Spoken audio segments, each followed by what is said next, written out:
Nur Hasan kini menjalani masa tuanya dengan bertani di sawah yang berlokasi tak jauh dari rumahnya di Desa Tokbia, Kecamatan Pondrang Selatan, Kabupaten Luwu, Sulawesi Selatan. Nur Hasan diangkat menjadi ASN sebagai seorang guru sekolah menengah pertama sejak 1998. Pengabdiannya selama menjadi guru membawanya didapuk menjadi kepala sekolah di SMP 1 Pondrang. Kata Nur Hasan, karirnya sebagai kepala sekolah ia jalani selama 16 tahun sebelum akhirnya diproses hukum. Kepolisian menangkap Nur Hasan atas pungutan dana komite sekolah untuk pengadaan baju batik dan baju olahraga siswa pada tahun 2018.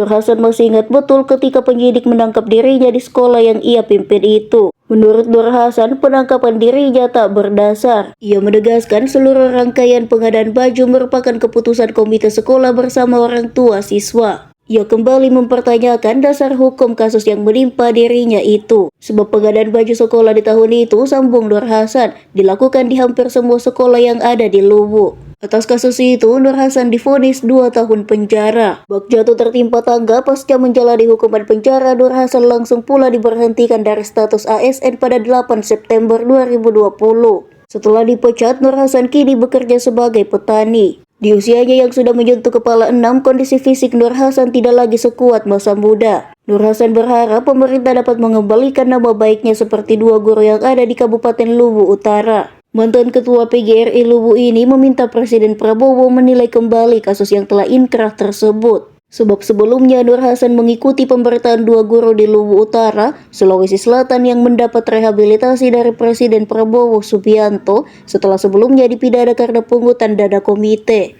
2019. 2019. 2019. Iya. Menjadi kepala sekolah berapa lama, Pak?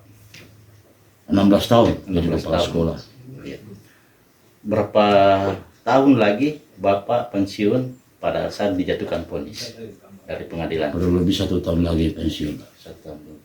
Jadi saya pas bebas di sana saya kan di penjara 2 tahun. Keluar penjara langsung SK pemberhentian juga dari Bupati ada. Bisa diceritakan, Pak, bagaimana kronologinya, Pak, sampai Bapak katanya di OTT waktu itu? Jadi di situ juga saya tidak sangka itu kenapa bisa terjadi itu namanya OTT terhadap saya. Sementara pada waktu itu ada rapat di dinas di Pora. Kebetulan saya sekolah saya itu dapat rehab 8 kelas. Saya rapat. Pas saya rapat di sekolah di kantor dinas, sekolah dibawa digerebek dari kepolisian. Uang yang diambil di sana adalah harga baju siswa 91 juta. Itu yang dijadikan OTT. Padahal saya tidak ada di sekolah, saya ada di dinas pada waktu itu. Kasat Tipikor waktu itu menelpon ke sini dulu. Orang ini saya tidak kenal, saya bilang, siapa Pak? Saya dari kepolisian. Perasaan saya pada waktu itu saya kira hanya anak berkelahi. Saya karena di sana memang rawan perkelahian anak-anak di sana. Saya turun, tinggalkan rapat di sana. Ternyata sekolah sudah digerebek dari kepolisian. Ini persoalan baju. Saya tidak tahu siapa yang melapor. Dan itu persoalan baju ini sangat disetujui oleh orang tua siswa. Di bawah pimpinan ketua komite. Saya itu hanya memfasilitasi, memberikan tempat, gedung untuk tempat rapat. Selebihnya itu dikuasai, diberikan wewenang kepada ketua komite pada waktu itu. Yang ketua komite waktu itu camat di Padang Sampah. Itu kronologis kejadian. Saya tidak tahu kenapa bisa sampai di penjara saya. Divonis saya 2 tahun penjara.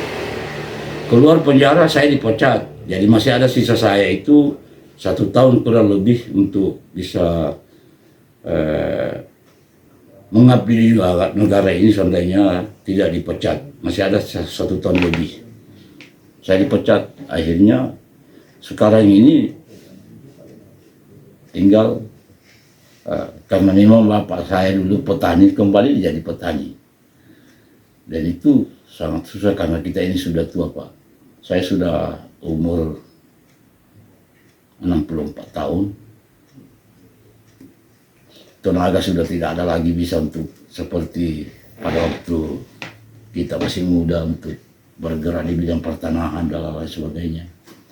Jadi kita tinggal pasrah saja di rumah. Berapa nilainya waktu itu Pak dari pungutan uang baju? Uang baju. Iya. Itu uang baju di sana dulu itu 2022. 2022. Iya. Dari awal persidangan mulai berapa tuh? Tahun berapa tuh Pak? Mulai ditangkap tahun Ditangkap 2019. 19. Dua keluar ya. Keluar tahun 2022. Waktu kita di penjara masih masuk gaji. Masih masuk. Setelah keluar dari dipecat dari bupati langsung berhenti. Nanti Masih ada gaji ke waktu itu. Itu masih di penjara itu. masih kita ingat berapa gaji terakhir kita? Ya. Berapa banyaknya? Jadi Jumlahnya itu per bulan 5.300.000. 5.300.000. Jadi kalau masih ada itu honor-honor gaji pensiun kan masih ada mungkin sampai 2 jutaan lebih, 3 juta mungkin sekitar itu. Tapi tidak diterima karena Sudah tidak ada lagi. iya, Lalu kemudian kalau kita mau bahas tentang permen, bukan permen, undang-undang, iya. undang-undang BAKN, undang-undang BAKN itu nomor 17 tahun 2020 ASN bermasalah Pak. Itu di atas 2 tahun baru bisa dipecat. Kalau standar 2 tahun ke bawah sebenarnya dikembalikan, tapi kembalikan bupati dan wali kota. Di situ memang sudah ada tercantum di situ. Kembalikan bupati dan wali kota. Tapi kalau bupati tidak setuju pasti tanda tangan. Sudah jelas itu. Jadi saya itu deh bermohon kepada Bapak Presiden sekali lagi, semoga beliau ini panjang umur dan sehat selalu, diberikan rezeki yang banyak.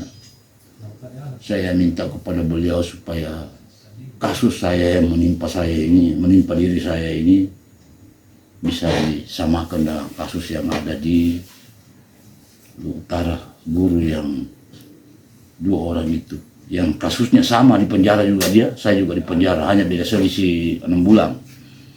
Kalau di sana itu 1 tahun 4 bulan kayaknya, kalau saya itu 2 tahun.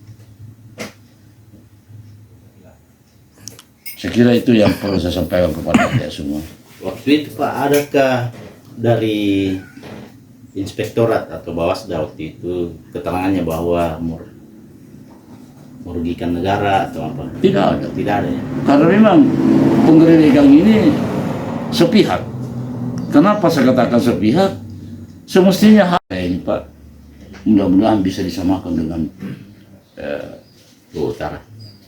guru yang bermasalah di Lu Utara, yang 2 orang itu. Kasus saya ini mudah-mudahan sama, karena hampir sama kasus saya dengan beliau di sana itu. Berarti kemarin Pak pas sudah keluar dari penjara langsung juga ada surat pemberhentian boleh?